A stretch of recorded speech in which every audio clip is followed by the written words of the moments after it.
तर बघा मैत्रिणींनो, आज मी इथे बघा ही जी ब्लाऊज आहे तर ह्या ब्लाऊजची कटिंग आपल्यासोबत शेअर करणार आहे. तर ही जी ब्लाऊज आहे तर ही वर्कच्या साडीवरचं नेटचं ब्लाऊज आहे आणि बघा हे नेटचं ब्लाऊज असल्यामुळे मी इथे ट्रिपल अस्तर लावणार, म्हणजे इथे मी डबल अस्तर लावून हे शिवणार आहे, कारण मला यामध्ये कपसुद्धा अटॅच करायचे आहे. तर मी इथे 1 मीटर कॉटनचं अस्तर घेतलेलं आहे, त्यानंतर मी 1 मीटर इथे सॅटिनचं अस्तरसुद्धा घेतलेलं आहे आणि इथे बघा जी कॉटनचं अस्तर घेतलेलं आहे त्यावर मी इथे मापे लावून घेत आहे. तर हे जे ब्लाऊज आहे ते मला बॅक साईडच्या हुकचं शिवायचं आहे. त्यासाठी मी इथे शोल्डर इथे बघा 5 इंच शोल्डर यायचं आहे, तर मी एक्स्ट्रा 1 इंच जास्त घेतलेला आहे, म्हणजे इथे मला बॅक साईडचे हुक्स करायचे आहे आणि हा बॅक साईडचा भाग असल्यामुळे बघा मी इथे 1 इंच हुक्स म्हणजे ताणायला नको बॅक साईडनी म्हणून ब्लाऊज, त्यामुळे 1 इंच एक्स्ट्रा घेतलेला आहे. आणि बघा इथे 6 इंच घेऊन मी अशा प्रकारे शोल्डरचं माप लावून घेतलेलं आहे. त्यानंतर मोंढा आहे तो मोंढा पण मी इथे 6 इंच घेतलेला आहे. त्यानंतर जे चेस्ट आहे ते 36 इंच साईजचं ब्लाऊज आहे, तर मी इथे 9 इंच आणि प्लस त्यामध्ये मार्जिनसाठी 2 इंच असं 11 इंच घेतलेलं आहे. आणि जे समोरच्या साईडने 1 इंच एक्स्ट्रा, म्हणजे मी इथे टोटल 12 इंच घेतलेलं आहे. त्यानंतर जे मोंढ्यासाठी अंतर बघा आकार देण्यासाठी 1.5 इंच अंतर सोडलेलं आहे. त्यानंतर गळ्याचं जे अंतर आहे ते मी इथे 2.5 इंच घेतलेलं आहे आणि ते गळ्याची लांबी ते 11 इंचचा गळा घेतलेला आहे. अशा प्रकारे गळ्याचा आकार करून घ्यायचा आहे आणि हा गोल गळ्यात शिवायचा आहे, म्हणून मी ते गोल गळ्याचा आकार देत आहे. आता इथे बघा ही जी लांबी आहे पूर्ण मी इथे 15 इंच घेतलेली आहे.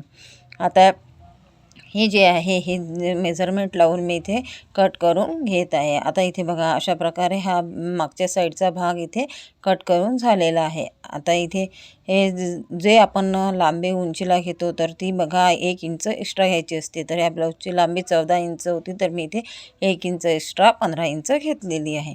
आता इथे बघा तोच मागचा भाग इथे ठेवून आपल्याला समोरचा भाग प्रिन्सेस कटचा कट करून घ्यायचा आहे.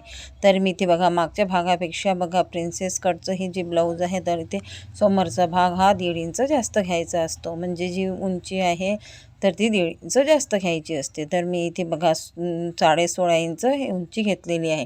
त्यानंतर इथे प्रिन्स कटचा आकार देण्यासाठी बघा इथे 3.5 इंच अंतर सोडायचं आहे आणि इथे बघा अशा प्रकारे आखून घ्यायचं आहे. आणि इथे बघा आता हो बॅक साईडचा जो भाग आहे तर मी इथे 1 इंच एक्स्ट्रा घेतलेला होता, पण आपल्याला फ्रंट साईडच्या भागामध्ये तो 1 इंच मायनस करायचा आहे आणि अशा प्रकारे आपल्याला हे जो मेजरमेंट लावून घ्यायचं आहे. आता मी पुन्हा इथे हे शोल्डरचं माप लावून घेत आहे. शोल्डर मी इथे 5 इंच घेतलेलं आहे. त्यानंतर इथे हे 6 इंचचाच मोंढा घेतलेला आहे आणि बघा इथे जे आपल्याला झोल पडायला नको काखेमध्ये आर्महोलमध्ये, तर मी इथे बघा इथे थोडं अर्धा इंच एक्स्ट्रा मेजरमेंट घेतलेला आहे. आणि हा जो गळा आहे समोरचा तो मी इथे 2 इंचचा अंतर घेऊन बघा अशा प्रकारे 7 इंचचा गळा घेतलेला आहे. आणि बघा आता प्रिन्स कटचा आपण आकार करण्यासाठी आपल्याला इथे बघा वरून शोल्डरमधून आपल्याला राफ करायचं आहे आणि अशा प्रकारे माप लावून घ्यायचं आहे. आणि हा जो समोरचा मोंडा आहे तो 1 इंच घ्यायचा आहे. बघा अशा प्रकारे हा आकार द्यायचा आहे. त्यानंतर आपल्याला टक्ससाठी 2 इंच अंतर सोडायचं आहे. तर अशा प्रकारे बघा मी प्रिन्सेस कटचा आकार इथे कट करून घेत आहे. आता इथे बघा इथे आपल्याला वरून झोल पडायला नको म्हणून इथे एक्स्ट्रा अर्धा इंच मी कट करून घेणार आहे. तर इथे बघा अशा प्रकारे हे प्रिन्सेस कटचा आकार बघा इथे समोरचा भाग तयार झालेला आहे. आता इथे हे मागच्या साईडचा पण आपण भाग तयार करून घेतलेला आहे. आता बघा हे कटिंग आहे बघा अशा प्रकारे करून घ्यायची आहे आणि जो बघा थोडा इथे वरून अर्धा इंच एक्स्ट्रा कट करायचा आहे आणि खालून आपल्याला टक्स इथे 2 इंच कट करून घ्यायची आहे. तर अशा प्रकारे बघा हा जो भाग आहे तयार झालेला आहे. तर बघा अशा प्रकारे हा प्रिन्सेस कटचा समोरचा भाग इथे तयार झालेला आहे. त्यानंतर बाह्य कट करून घ्यायचे आहे. तर बाहीसाठी बघा मी इथे अशा प्रकारे 4 भागामध्ये फोल्ड करून घेतलेली आहे आणि बाहीची लांबी इथे 10 इंच आहे, तर मी 1 इंच एक्स्ट्रा घेतलेली आहे. आणि गोलाई बघा इथे 5.5 इंच आहे, तर मी इथे 7.5 इंच घेतलेली आहे. त्यानंतर जो मोंडा आहे तो इथे 2 इंच जास्त घ्यायचा असतो, मी 9.5 इंच घेतलेला आहे. आणि मोंड्याचा आकार देण्यासाठी तर 3 इंच अंतर सोडून मोंड्याचा आकार देत आहे. तर अशा प्रकारे बघा बाह्या कट करून घेतलेल्या आहे. पण इथे बघा मोंड्याचा ही जी लांबी आहे ती मोंढ्याचं कमी पडत आहे, तर मी इथे एक्स्ट्रा इथे कापड लावून घेणार आहे, जेणेकरून मोंढा हा इथे हे आपल्या मोंढ्यामध्ये म्हणजे मोंढा फिट होणार नाही. तर इथे बघा अशा प्रकारे मी इथे अस्तर कट करून घेतलेलं आहे. त्यानंतर आता हे जे सॅटिनचं अस्तर आहे ते सुद्धा बघा कट करून घ्यायचं आहे. तर जसं मी मेजरमेंट कॉटनच्या कापडावर केलेलं आहे तेच मेजरमेंट ठेवून मी इथे बघा जे सॅटिनचं अस्तर आहे ते कट करून घेत आहे. तर सेम आपल्याला तशाच प्रकारे ठेवायचं आहे आणि हे जे अस्तर आहे तसेच कट करून घ्यायचं आहे. आणि हे जे जर बघा ह्या ब्लाऊजला मला इथे पॅडेसचं हे ब्लाऊज शिवायचं म्हणजे कप्स टाकायचे आहे.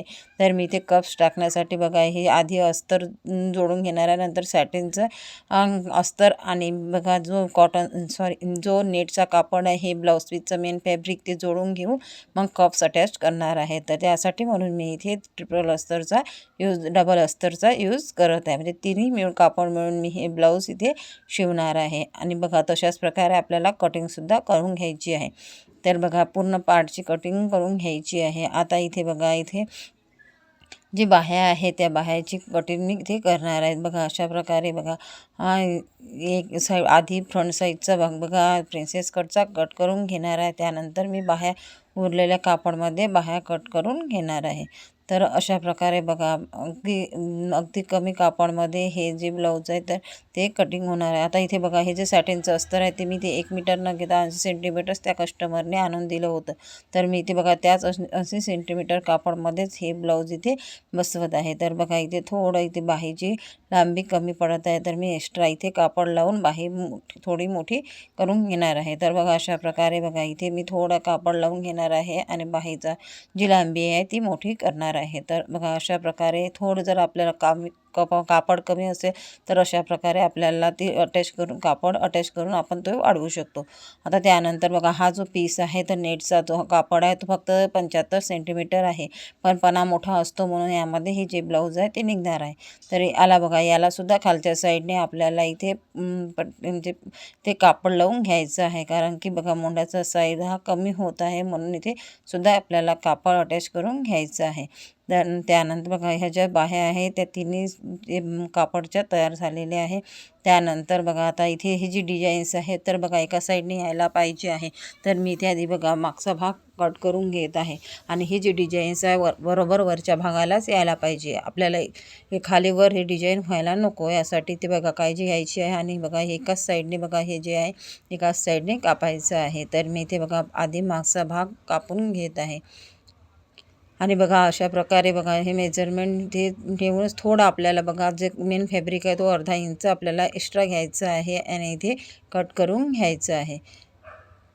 तर बघा हा मागचा भाग इथे कट होत आहे. त्यानंतर इथे बघा जो समोरचा भाग आहे प्रिन्सेस कटचा तो सुद्धा आपल्याला अशाच प्रकारे कट करून घ्यायचा आहे. तर मी इथे बघा या साईडनी सरळ साईडनीच हा कापड ठेवत आहे आणि हा भाग बघा अशा प्रकारे कट करून घ्यायचा आहे. आणि बघा इथे थोडं आपल्याला अर्धा इंच एक्स्ट्रा ठेवायचं आहे कापड आणि इथे अशा प्रकारे कटिंग करून घ्यायची आहे. जेणेकरून आपला जो मेन फॅब्रिकचा कापड कमी पडायला नको. आणि इथे बघा बरोबर डिझाईन्स एका साईडने आलेली आहे. त्यानंतर जे आपले 2 भाग राहिले आहे ते पण आपल्याला बघा हे कट करून घ्यायचे आहे. तर बघा मी इथे अशा प्रकारे कापड ठेवत आहे आणि हे एकाच साईडने जे डिझाईन यायला हवी फ्लावरची म्हणून बघा मी आता अशा प्रकारे हे ठेवून ते हे कट करून घेत आहे. तर बघा पटकन अशी ही ब्लाऊजची 10 मिनटात ही कटिंग होत आहे. आणि ते बघा 10 मिनटात ही कटिंग मी करून घेतलेली आहे. आणि कोणत्याच प्रकार बघा फक्त आधी जे कॉटनच्या कापडावर मेजरमेंट घेतलेलं आहे त्यानंतर पूर्ण ब्लाऊजची मी इथे बघा डबल टिबल कापडची इथे कटिंग करून घेतलेली आहे.